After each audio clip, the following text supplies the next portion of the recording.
வணக்கம். தேசம் சிறப்பு செய்திகளுக்காக நான் உங்கள் ரேவதி குணால. ஜோஹர் மாநில தேர்தல் ஜூலை 11ஆம் தேதியும் நகர சம்பளன் மாநில தேர்தல் ஆகஸ்ட் 1ஆம் தேதியும் நடைபெறும். தேர்தல் ஆணையம் அறிவிப்பு.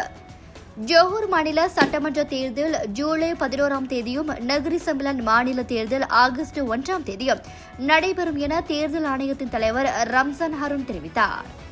இதன்படி ஜோஹருக்கான வேட்புமனு தாக்கல் ஜூன் 27ஆம் தேதியும் முன்கூட்டியே வாக்களிக்கும் நாள் ஜூலை 8ஆம் தேதியும் நிர்ணயிக்கப்பட்டது. நகரி சம்பிலானை பொறுத்தவரை வேட்புமனு தாக்கல் ஜூலை 18ஆம் தேதியும் முன்கூட்டியே வாக்களிக்கும் நாள் ஜூலை 28ஆம் தேதியும் நடைபெறும். ஜோஹர் மற்றும் நகரி சம்பிலான் மாநில சட்டமன்றங்கள் முறையே ஜூன் 1 மற்றும் ஜூன் 5 ஆகிய தேதிகளில் கலைக்கப்பட்டதை தொடர்ந்து இந்த மாநில தேர்தல்கள் நடைபெறவுள்ளன.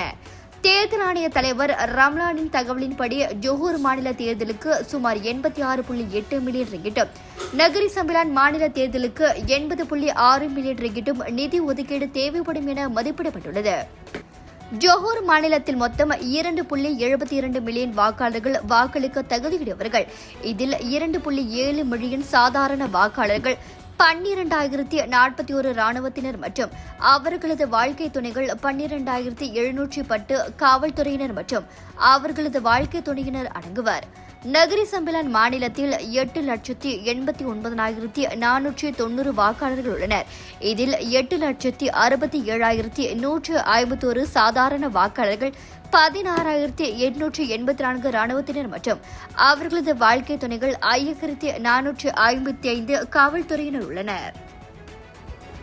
இத்துடன் இன்றைய செய்திகள் நிறைவடைகின்றன. மேலும் பல ஆன்மீக செய்திகளை தெரிந்து கொள்ள தேசம் டிவி மலேசியா யூடியூப், டிக்டாக் மற்றும் இதர சமூக வலைதளங்களை பின்தொடருங்கள்.